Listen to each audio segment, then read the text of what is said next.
Salam dalam kasih Tuhan kita Yesus Kristus. Shalom. Damai di hati. Kembali lagi kita bersama di saat ini dalam program Kusapa, kunjungan sharing pengembalaan Jemaat Betania Teling Tingkulu.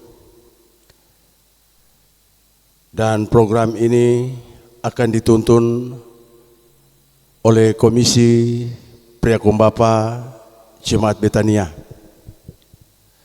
Untuk itu patut kita bersyukur kepada Tuhan kita Yesus Kristus oleh karena cinta dan kasih-Nya dalam kehidupan kita. Dia sudah memberkati kita, menuntun kita boleh ada saat ini dalam acara Kusapa. Untuk itu atas nama Komisi Priakumbapa menyampaikan selamat datang kepada pemateri Bapak Pendeta Armando Lekes STH. Selamat datang bagi pelayan khusus dan selamat datang bagi kita semua. Dan selamat kita mengikuti rangkaian acara Kusapa di saat ini. Sebelum kita masuk dalam program pembahasan, kita akan buka dengan doa. Untuk itu mari kita satu dalam doa. Tuhan Allah, Bapa yang kekal, Bapa yang kami sembah di dalam anak-Mu Yesus Kristus, Tuhan dan Juru Selamat kehidupan kami. Kami bersyukur berterima kasih oleh karena cinta kasih-Mu dalam kehidupan kami. Sehingga di saat ini kami boleh ada di rumah gereja dalam program Kusapa, kunjungan sharing pengembalaan. Tuhan sertai kami, beri hikmat bagi kami, sukacita sehingga kami dapat mengikuti rangkaian acara Kusapa. Berdoa juga bagi pemateri Bapak Pendeta Armando Lekes STH. Tuhan memberkati dia dalam memberi materi sehingga apa yang disampaikan ini boleh dimengerti, bahkan boleh menjadi bahan untuk menuntun kehidupan kita. Terima kasih ya Tuhan, seluruh rangkaian acara Kusapa di saat ini kami hanya mau taruh ke dalam tangan-Mu yang penuh kasih. Di dalam nama Yesus kami persembahkan doa ini. Amin. Kita akan masuk dalam pembacaan firman Tuhan dan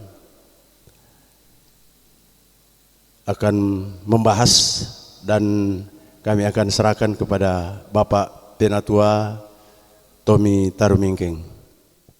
Injil Matius pasal 22 ayat 15 sampai ayat yang ke-22 dengan perikop tentang membayar pajak kepada kaisar. Kemudian pergilah orang-orang Farisi.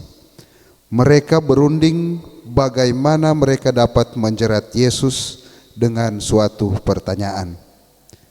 Mereka menyuruh murid-murid mereka bersama-sama orang-orang Herodian bertanya kepadanya, "Guru, kami tahu Engkau adalah seorang yang jujur dan dengan jujur mengajar jalan Allah, dan Engkau tidak takut kepada siapapun juga, sebab Engkau tidak mencari muka.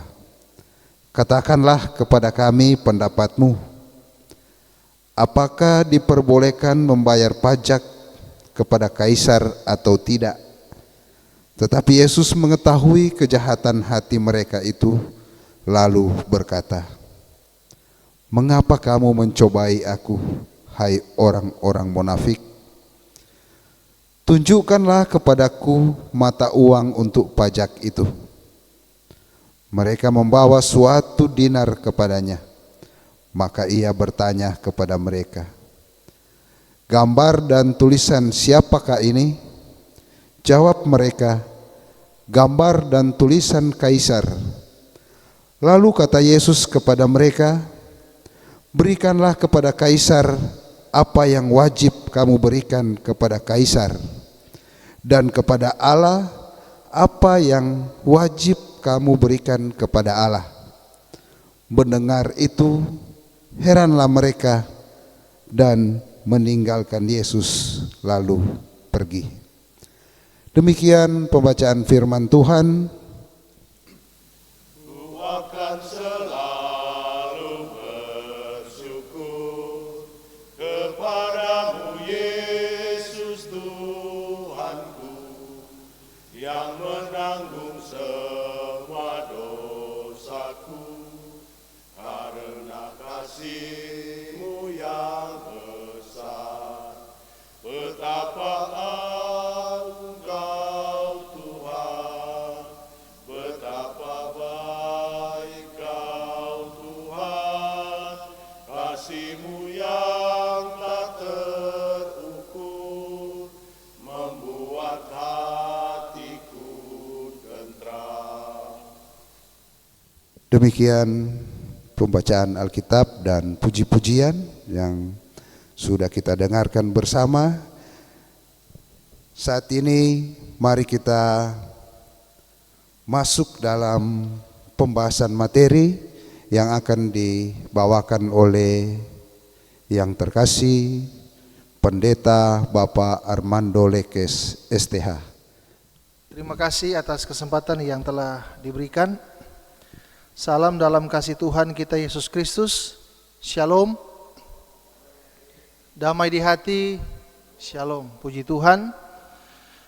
Bapak Ibu saudara-saudaraku yang dikasihi dan diberkati Tuhan, di kesempatan ini kita sangat mengucap syukur atas setiap kebaikan dan kasih setia Tuhan yang tidak pernah berkesudahan, yang terus dinyatakan di dalam kehidupan kita, dalam aktivitas dan tanggung jawab kita di sepanjang hari ini. Tuhan senantiasa menjaga dan memelihara sehingga kita boleh ada dengan keadaan sehat, kuat dan diberkati. Di saat ini kita ada dalam perjumpaan melalui program Kusapa, kunjungan sharing dan penggembalaan melalui materi yang diangkat dalam kitab Injil Matius pasal 22 ayat 15 hingga ayatnya yang ke-22. Yang menjadi tema ialah berikanlah apa yang wajib kamu berikan kepada Kaisar dan kepada Allah. Tema ini diambil melalui ayat yang ke-21 bacaan kita saat ini. Mari kita lihat pengertian tema. Berikanlah adalah bentuk perintah dari kata kerja memberikan yang berarti menyerahkan sesuatu kepada seseorang. Dalam teks asli bahasa Yunani disebut apodidomi yang berarti mengembalikan. Apa yang wajib adalah sesuatu yang harus dilakukan, tidak boleh tidak. Berikan kepada Kaisar, ini berkaitan dengan kewajiban membayar pajak. Berikan kepada Allah, ini berkaitan dengan apa yang menjadi milik kepunyaan Allah. Sesungguhnya tema ini adalah jawaban dari pertanyaan orang Farisi dan orang Herodian yang dilemparkan pada Yesus. Dua hal yang sama-sama berbicara tentang kewajiban. Dua kewajiban ini adalah keharusan. Karena itu iman Kristen tidak anti pemerintah, tetapi mendorong hidup yang taat hukum selama hukum itu tidak bertentangan dengan kehendak Allah. Berikut, jika kita kaitkan dengan hidup zaman sekarang, Somo 80 tahun kemerdekaan negara kita, Republik Indonesia. Kira-kira bagaimana model kepemimpinan pemerintah? Apakah kita sudah menjadi warga negara yang baik, yang mendapat hak, tetapi juga yang melakukan kewajiban kita seperti membayar pajak, patuh pada aturan dan lain sebagainya? Begitu juga sebagai warga kerajaan Allah, sudahkah kita menjadi berkat atau hanya menjadi batu sandungan bagi orang lain, atau hanya mau menjebak orang lain, atau melakukan kejahatan bagi orang lain? Berikut kita masuk pada alasan pemilihan tema. Tema ini diangkat berkaitan dengan bulan ini adalah bulan kemerdekaan, di mana kita akan merayakan hari ulang tahun kemerdekaan Republik Indonesia ke-80 tahun. Untuk mengingatkan tanggung jawab kita kepada pemerintah dan kepada Allah. Banyak orang yang lalai, tidak lagi membayar pajak, menuntut hak sebagai warga negara, tetapi tidak mau melakukan kewajiban.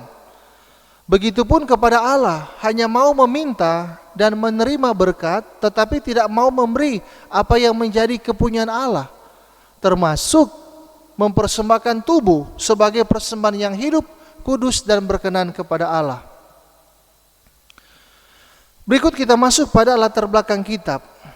Penulis adalah Matius, salah seorang murid Yesus. Ia adalah seorang pemungut cukai yang dipanggil oleh Yesus untuk ikut menjadi muridnya. Waktu penulisan sekitar tahun 60-an Masehi. Alamat penulisan kitab ini ditujukan kepada orang percaya yang berlatar belakang Yahudi. Sekalipun demikian, Injil ini tidak semata-mata untuk orang Yahudi saja. Seperti amanat agung Yesus Kristus melalui Injil Matius, pada hakikatnya ditujukan kepada seluruh umat, serta dengan saksama menyatakan lingkup universal Injil. Bandingkan dalam Matius pasal 28 ayat 18 sampai 20. Tujuan dari kitab Matius ini adalah Yesus dari Nazaret adalah yang dijanjikan dari nubuatan para nabi. Dan karena itu karakteristik Injil Matius, kita mendapati ada banyak menggunakan perjanjian lama untuk menyatakan bahwa Yesus adalah Mesias yang sudah lama dinantikan. Dan karena itulah kitab Matius ini menjadi kitab pertama dalam perjanjian baru. Berikut kita masuk pada pembahasan teks Alkitab.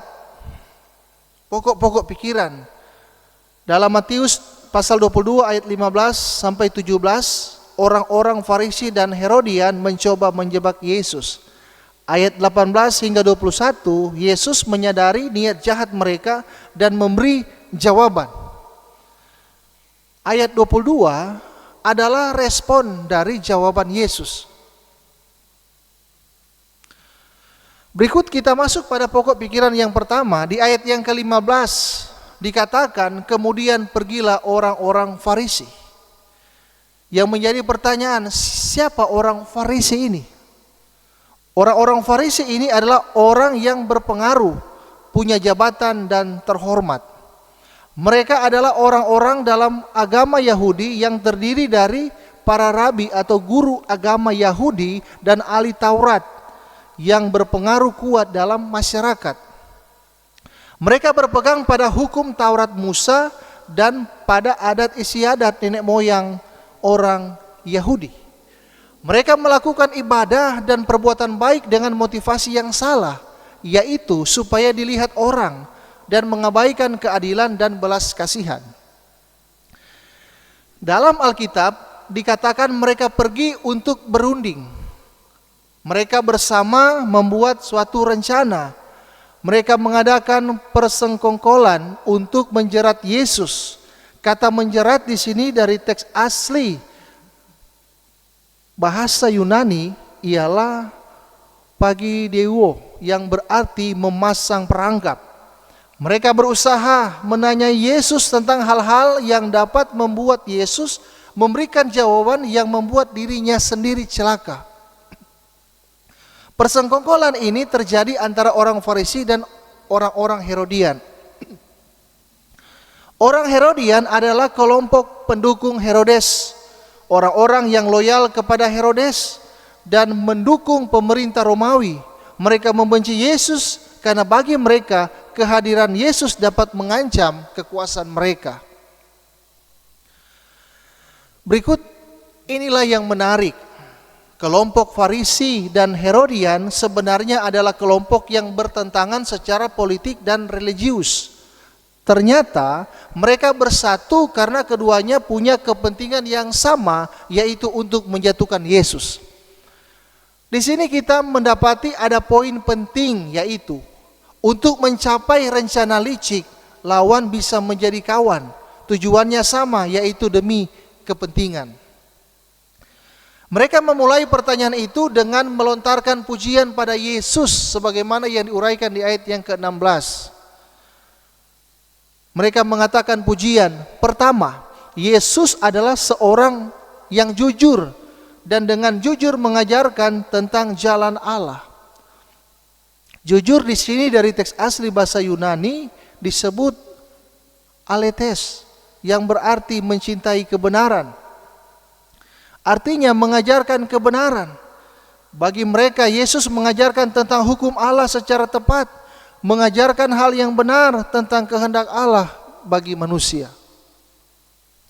Yang kedua, pujian yang dilontarkan kepada Yesus.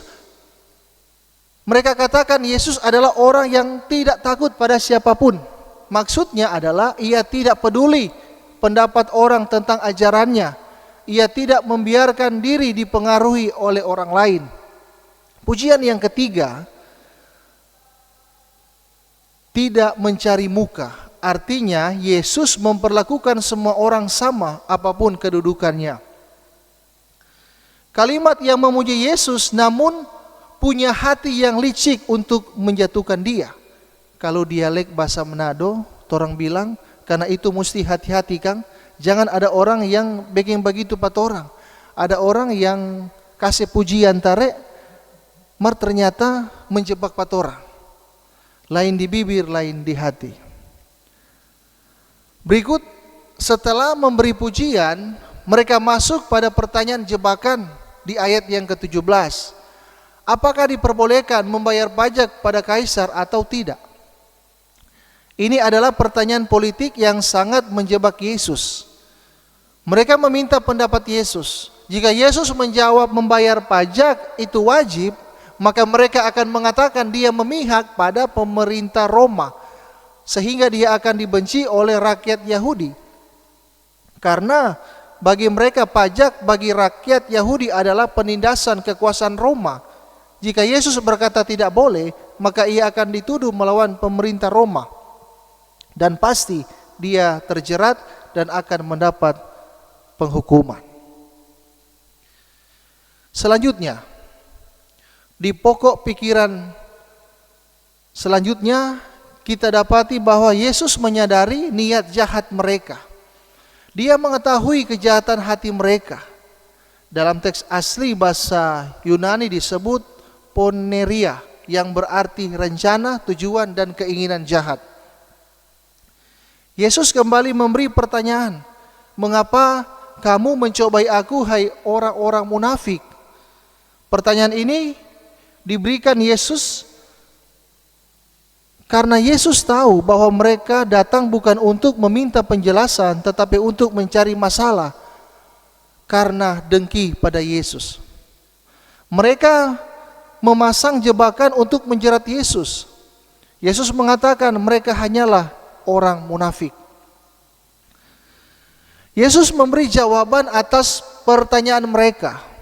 Ia meminta mereka menunjukkan mata uang untuk pajak tersebut, maka ditunjukkanlah kepadanya 1 dinar itu.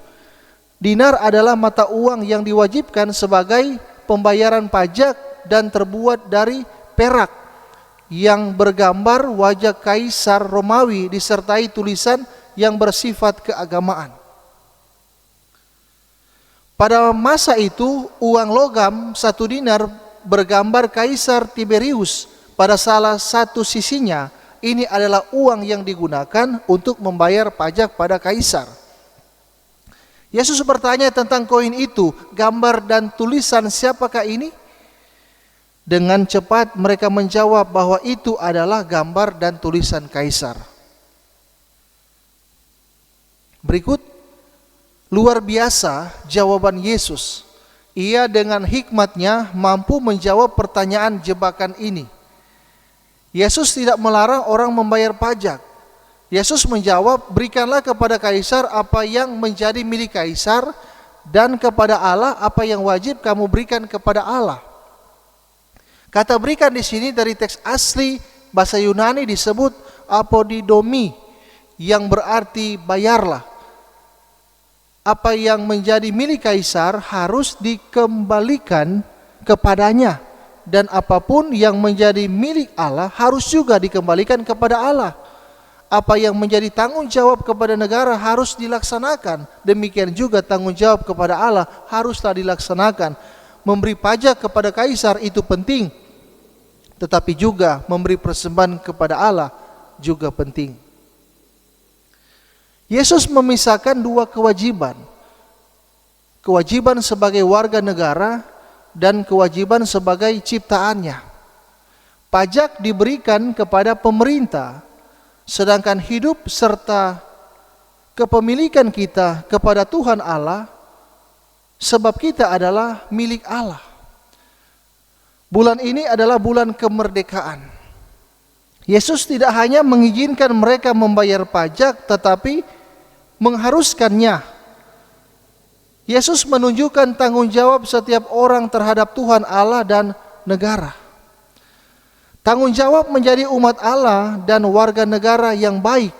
Menjadi warga negara yang baik adalah warga yang sadar pajak, tapi juga warga yang berkontribusi pada turut berperan membangun negara, menciptakan suasana aman, menghargai keputusan pemerintah dengan melaksanakannya, membawa negara menjunjung tinggi keadilan dan persatuan. Jangan ada perpecahan, tapi saling membangun dan menghargai suatu perbedaan yang ada. Yang berikut, sebagai umat Allah, maka menempatkan diri untuk sadar pada hak dan kewajiban sebagai warga kerajaan Allah yang segambar dengan Dia. Jika koin bergambar kaisar adalah milik kaisar, maka apa yang memiliki gambar dan rupa Allah adalah milik Allah. Bandingkan dalam Kejadian 1 ayat 27, manusia diciptakan menurut gambar Allah. Berarti kita adalah milik Allah seutuhnya. Bukan cuma berbicara tentang uang, tetapi juga seluruh kehidupan kita. Artinya, mempersembahkan tubuh sebagai persembahan yang hidup, kudus, dan berkenan kepadanya.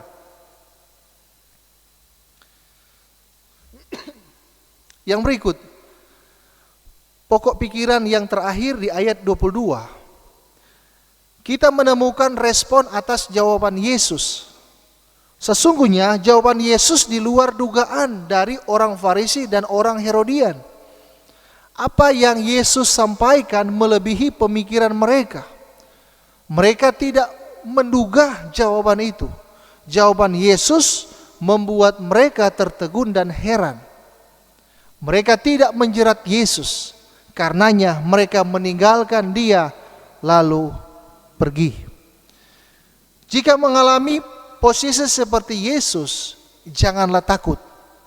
Yesus mengajarkan kita bahwa hikmat-Nya akan menuntun kita untuk tidak terjebak pada rencana jahat orang lain. Berikut kita masuk pada pesan firman. Yang pertama, berusahalah untuk hidup benar. Jangan menjatuhkan orang lain hanya karena kepentingan diri sendiri. Hindarilah gaya hidup orang munafik. Orang Farisi dan Herodian berunding untuk menjebak Yesus karena kepentingan pribadi dan kelompok. Kedua, orang percaya dituntun untuk taat pada hukum, bersikap sopan, tidak menghina, mencela, tapi berjalanlah bersama untuk saling menopang satu dengan yang lain. Yang ketiga, hidup orang beriman menampilkan ketaatannya untuk melakukan tanggung jawabnya kepada pemerintah, terlebih kepada Tuhan. Yang keempat, terakhir, hiduplah dalam Tuhan. Gunakanlah seluruh potensi, talenta yang Tuhan anugerahkan dalam rangka untuk memuji dan menyenangkan Tuhan. Demikian pemaparan melalui materi dalam Injil Matius pasal 22 ayat 15 hingga 22.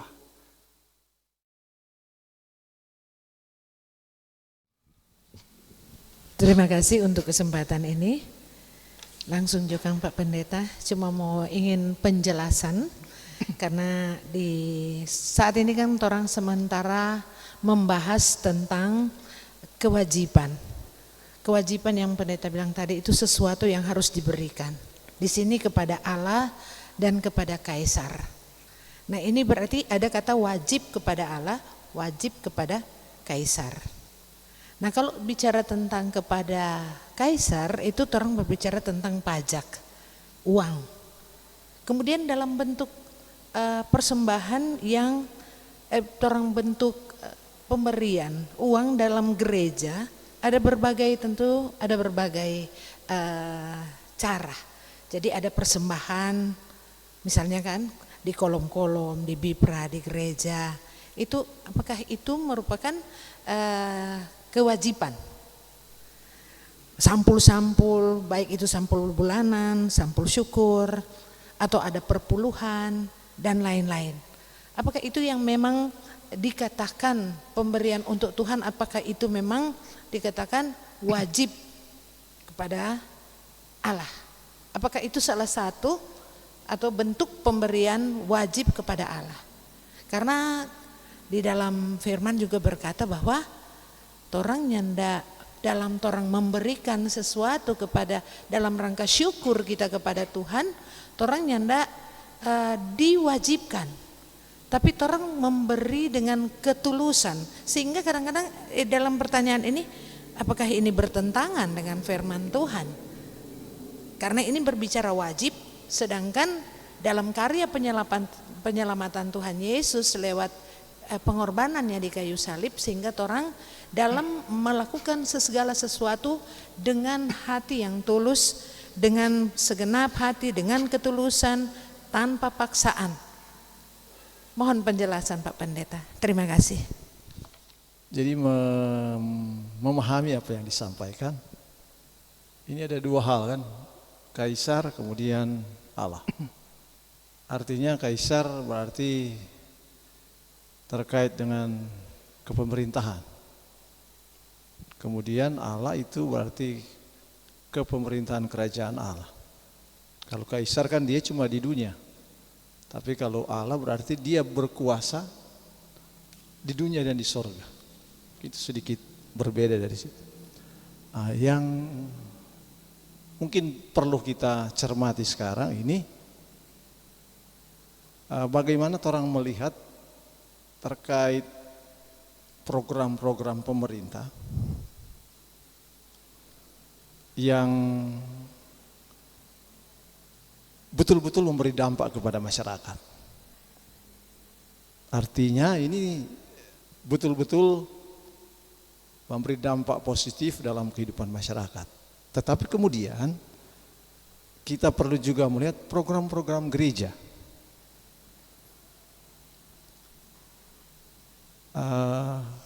Kami coba mencermati, ada program gereja mungkin yang dikatakan ya, membangun keberimanan, tetapi kadang-kadang tidak aja sampai di situ.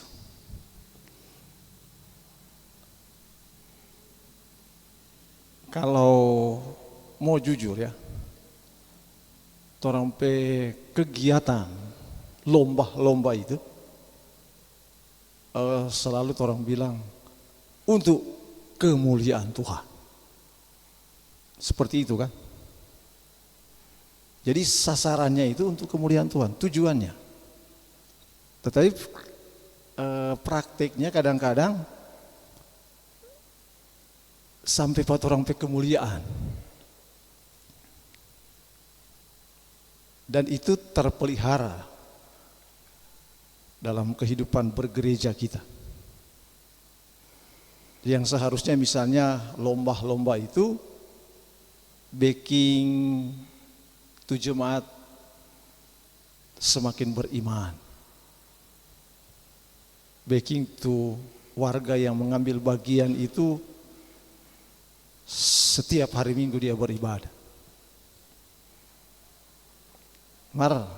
Kadang-kadang tidak seperti itu. Jadi mungkin ini perlu orang cermati. Bagaimana Pak Pendeta melihat ini? Yang kedua, saya cuma mau bertanya Bapak Pendeta.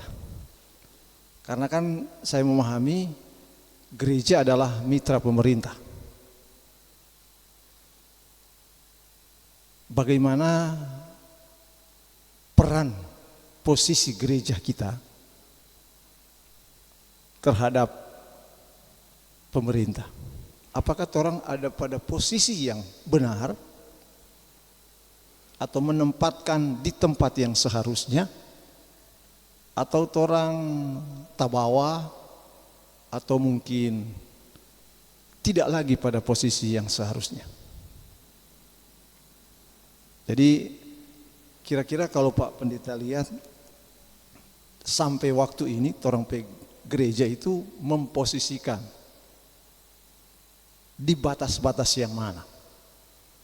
Kami memahami seharusnya kalau gereja dia sebagai mitra, sebagai pengontrol, tetapi juga mungkin sebagai pemberi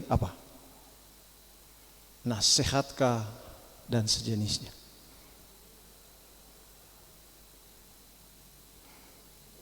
Begitu jawabannya. Makasih. Ya, terima kasih atas pertanyaan yang boleh disampaikan.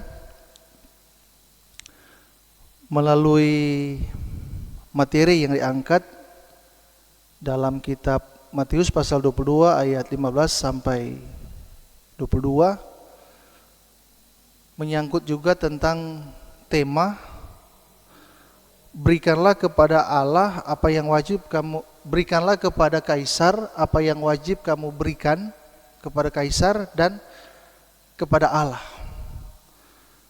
Jadi kewajiban kita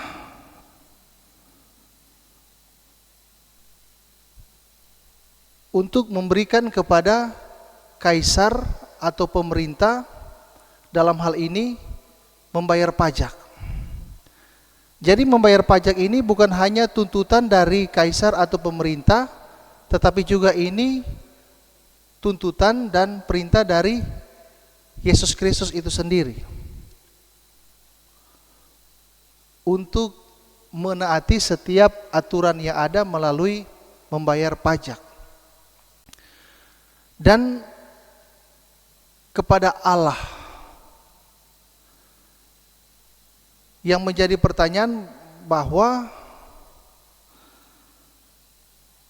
memberikan kepada Allah melalui persembahan baik di kolom, di gereja, melalui persepuluhan, PBTK dan lain sebagainya, apakah itu wajib?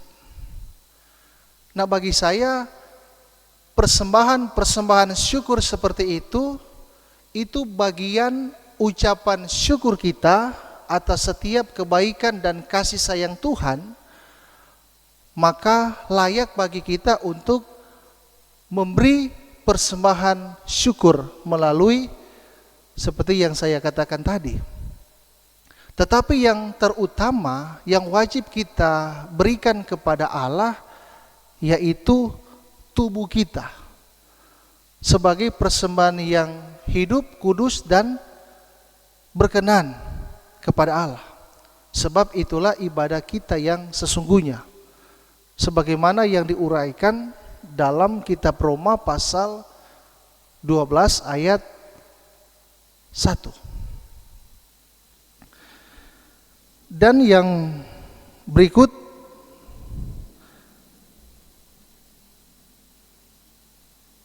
kita sebagai masyarakat tentunya kita juga harus menopang program pemerintah, apalagi itu berdampak positif bagi banyak orang, memberi kesejahteraan, memberi ketentraman, memberi kemakmuran, maka wajib bagi kita untuk menopang setiap program pemerintah yang ada.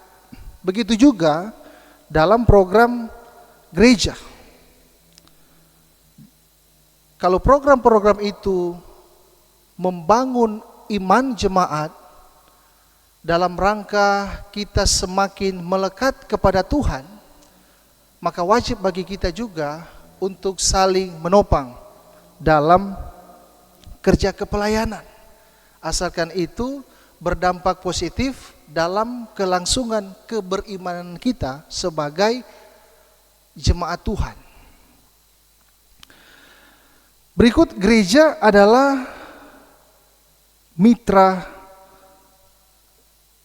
pemerintah atau gereja bekerja sama dengan pemerintah. Yang menjadi pertanyaan, apakah gereja dengan pemerintah ada di tahap mana? Yang benar atau tidak? Yang jelas, yang pasti gereja bermitra dengan pemerintah dalam rangka tujuan baik. Tujuan untuk membangun satu dengan yang lain. Jikapun ada kekeliruan di antara gereja dan pemerintah, tentu ini yang menjadi bahan evaluasi bagi kita sebagai gereja. Karena tujuan gereja bermitra dengan pemerintah untuk saling membangun, saling melengkapi, saling menopang antara satu dengan yang lain. Mungkin demikian. Jika ada tambahan disilakan. Baik, terima kasih atas kesempatan yang diberikan. Mengacu pada tema yang kita telah bahas pada malam hari ini, itu berikanlah apa yang wajib kamu berikan kepada Kaisar dan kepada Allah. Tentunya pertanyaan ini, kalau kita wajib memberikan, apa peran kita sebagai pelayan khusus atau kita sebagai pemimpin gereja? Sampai saat ini kita melihat bahwa memberikan contoh sampul syukur atau sampul bulanan dalam arti perpuluhan, masih banyak kita lihat yang tidak sesuai dengan apa yang kita harapkan, yaitu masih banyak. Ada yang 50.000, contoh nominalnya begitu. Bukan berarti nilainya, tapi pertanyaan saat ini saya ingin menyampaikan bahwa bagaimana peran kita sebagai pelayan untuk memberikan memberikan semangat supaya boleh wajib memberikan apa yang punya kepada Allah. Dan yang kedua, kalau kita wajib memberikan kepada Kaisar, contoh pajak, keterlambatan membayar pajak kita, orang akan kena sanksi atau kena denda. Jadi bagaimana kalau kita terlambat atau memberikan apa yang punya kepada Allah, sedangkan tidak kenal denda. Malahan kadang-kadang kita tidak memberikan. Hanya itu dulu pertanyaan. Terima kasih. Ya, bagaimana peran kita sebagai pelayan khusus supaya jemaat sadar akan tanggung jawab untuk memberi baik persembahan persepuluhan, persembahan PBTK dan persembahan yang lainnya.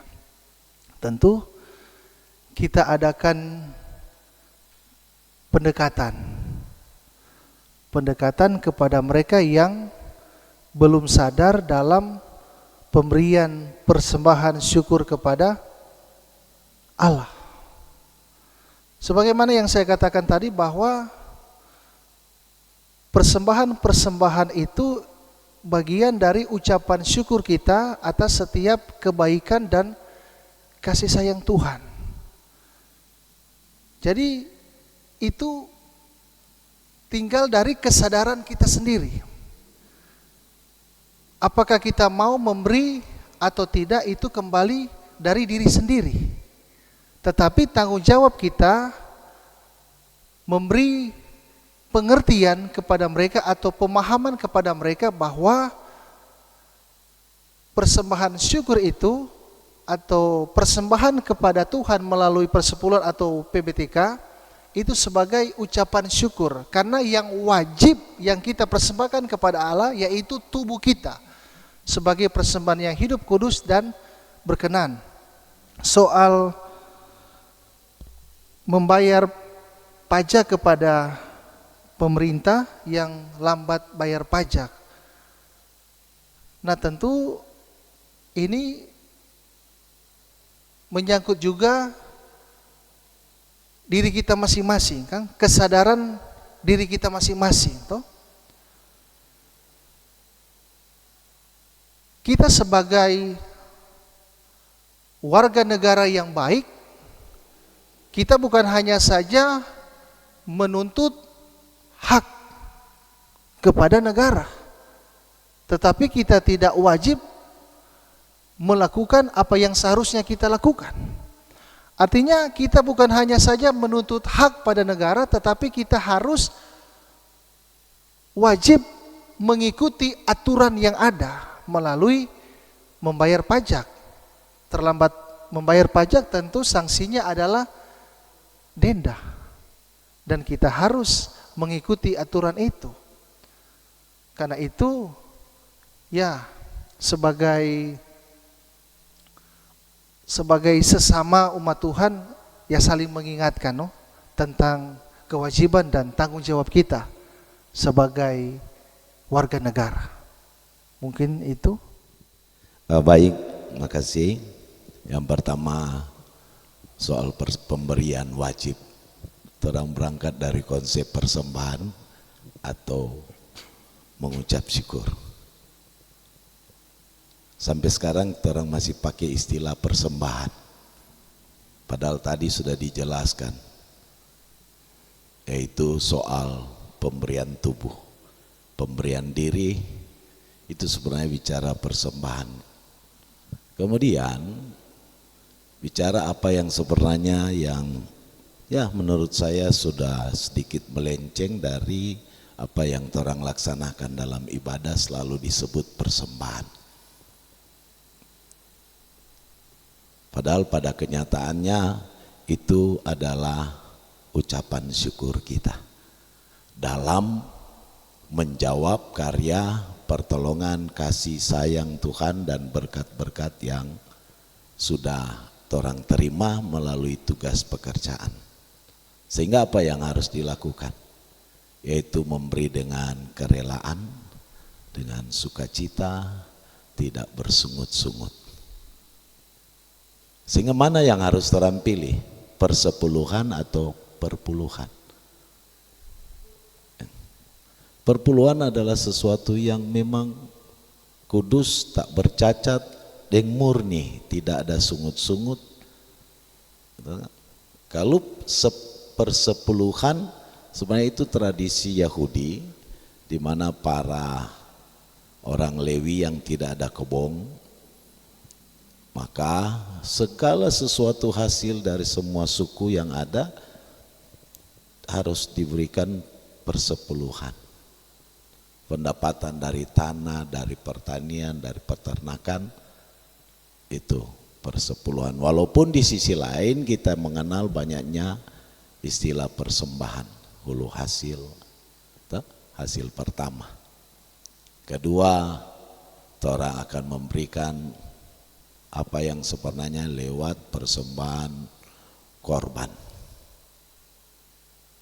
Korban penghapus dosa, dan banyak lagi jenis-jenis yang ada di Alkitab. Tapi pada hakikatnya persembahan yang murni yang sudah dilaksanakan oleh Tuhan, yaitu persembahan pengampunan dosa atau pembebasan lewat salib. Dia menjadi imam yang bukan melaksanakan ritual saja, tetapi dia sendiri adalah korban pengampunan dosa, penebusan. Nah sekarang bicara soal ini wajib. Dari awal pembentukan suatu negara atau kekaisaran atau kerajaan sudah diingatkan kepada orang Israel.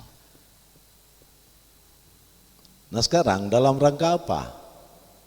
Prajurit yang akan menjaga keamanan, apa semua yang terlibat dalam pemerintahan perlu topangan. Selain doa, tapi juga untuk membayar atau soal gaji. Itu untuk kesejahteraan dari prajurit ataupun semua yang ada dalam pemerintahan.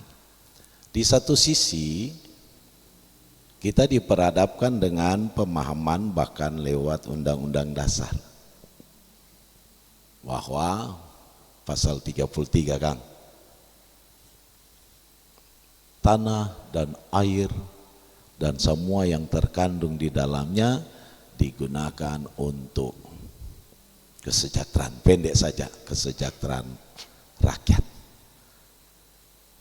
Saya sering berpikir di saat muncul di Rata Totok sana naik Morea, rakyat di sana cuma menjadi buruh.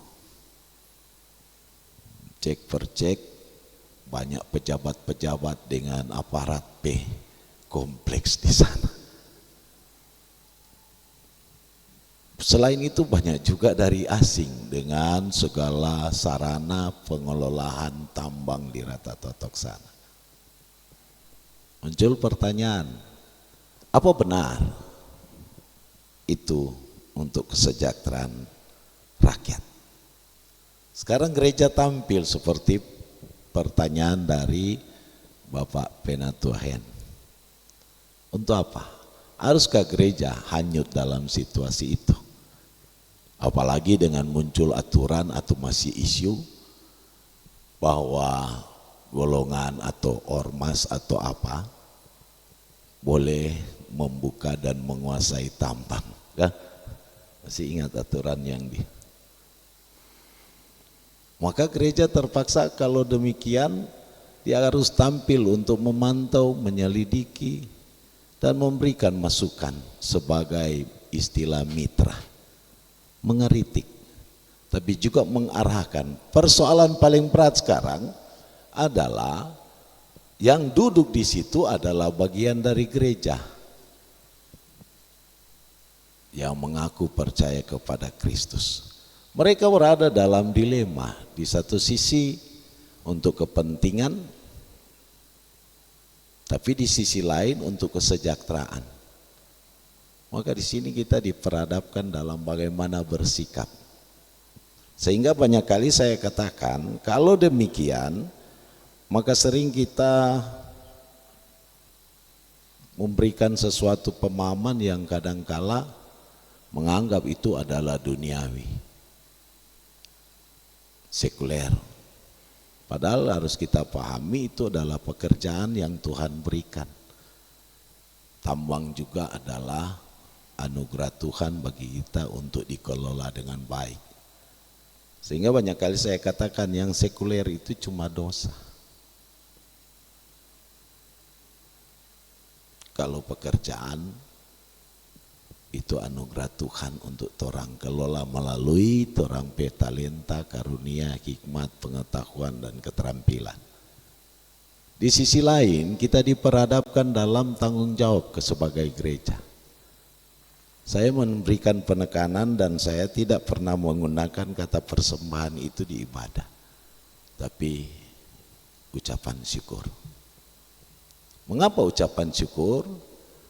Karena lewat ucapan syukur kita memberi dalam rangka kerelaan dan berterima kasih atas apa yang Tuhan sudah berikan bagi kita. Kuat, sehat, beban, dan seterusnya.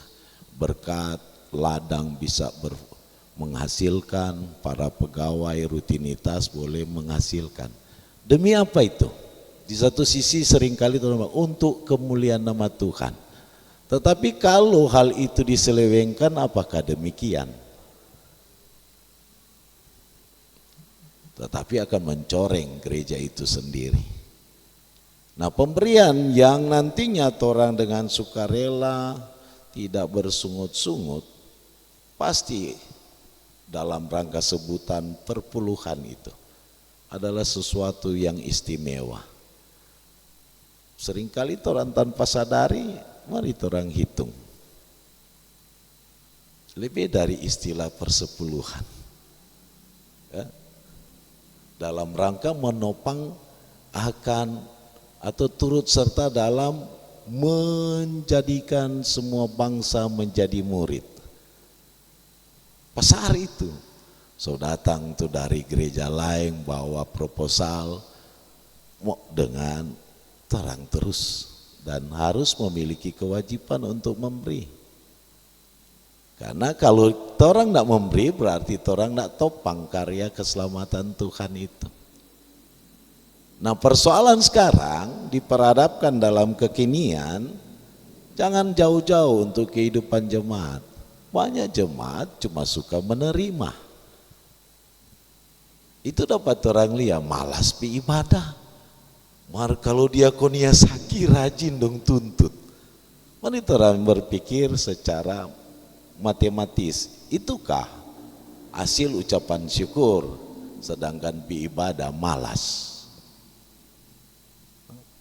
Untung nama cuma pakai utusan. Padahal dalam program kita sudah merinci kira-kira apa yang nantinya Tuhan berikan kepada gereja untuk dikelola. Ternyata melenceng. Contoh saja, mengapa boleh minus? Mengapa tidak mampu untuk membiayai program? Kenapa? Dilihat bahwa pemberian jemaat bukan lagi sebagai sesuatu yang sukarela dengan tidak bersungut-sungut, tapi sekarang mulai dipengaruhi dengan bersungut-sungut. So tidak sukarela. Hitung-hitungan untuk kepentingan seakan-akan pemberian itu akan mendatangkan apa yang namanya kemiskinan.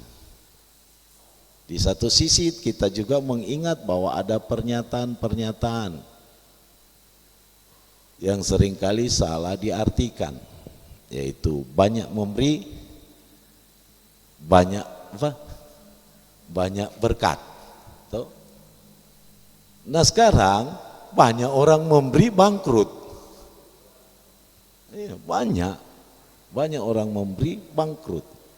Berarti pemberian itu tidak sukarela dan tidak dalam perencanaan, karena kita juga harus tampil dalam perencanaan untuk menikmati shalom. Bukan berarti koncudu, bukan berarti pelit. Dan itu bagian yang perlu kita renungkan bersama dalam perjalanan hidup persekutuan. Jangan cuma tahu menerima dari gereja.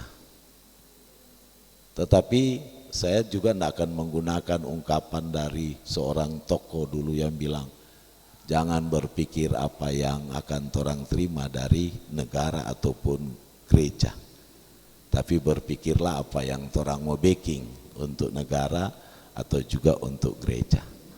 Saya tidak akan memperalat itu. Karena gereja adalah bagian tersendiri diutus ke dalam dunia untuk mendatangkan damai sejahtera. Dan lewat mendatangkan itulah yang menjadi tanggung jawab orang menopang program mendatangkan itu. Makasih. Demikian sesi diskusi kita di saat ini sudah selesai. Tentunya diucapkan terima kasih kepada pemateri, Pendeta Bapak Armando Lekes STH yang sudah bawakan materi di saat ini, dan tentunya kami berterima kasih dan kiranya kami dapat memahami firman Tuhan yang sudah disampaikan. Diserahkan kepada MC. Kita sudah memberi persembahan dan mari kita akan menutup program Kusapa saat ini dengan doa yang nantinya akan disampaikan oleh Bapak Arfi Panto. Kami persilakan. Mari kita berdoa. Ada ungkapan syukur di malam hari ini ya Tuhan, ketika kami yang ada di tempat ini telah menyelesaikan kegiatan Kusapa di malam hari ini. Kami pun berterima kasih buat suasana yang tercipta di malam hari ini. Berdoa kami buat pembawa materi Bapak Pendeta Armando Lekes, Sarjana Teologi, yang sudah menyampaikan dan menjawab akan pertanyaan materi di saat ini. Engkau berkati dia terus dalam kepelayanannya supaya dapat melebarkan kerajaan-Mu di muka bumi ini. Bapa kami dalam kerajaan sorga, dalam kegiatan Kusapa ini Tuhan, kami sudah boleh memberikan persembahan syukur. Engkau berkati dan kuduskan persembahan ini, biarlah lewat persembahan ini akan menunjang kepelayanan dimanapun kita pergi dan berada. Bapa kami dalam kerajaan sorga, berdoa pun kami buat kami semua yang hadir di saat ini Tuhan, dan kami sudah belajar memahami dan mengerti materi di malam hari ini. Itu pun boleh menjadi bekal dalam kepelayanan kami semua. Ini doa sekaligus permohonan kami, yang kami hanya alaskan doa ini dalam nama Tuhan Yesus yang adalah sumber berkat kehidupan kami. Kami berdoa dan mengucap syukur kepadamu. Amin. Demikian rangkaian program Kusapa saat ini, dan tentunya kami atas nama Komisi Pria Kombapa menyampaikan banyak terima kasih kepada pemateri kita Bapak Pendeta Armando Lekes STH yang sudah melaksanakan tugas pelayanan pada seluruh badan pekerja, pelayan khusus, bahkan jemaat, multimedia yang sudah menopang akan kerja pelayanan lewat program Kusapa, kunjungan sharing pengembalaan Jemaat Betania Telengtingkulu di saat ini. Tuhan memberkati orang semua. Shalom. Damai di hati.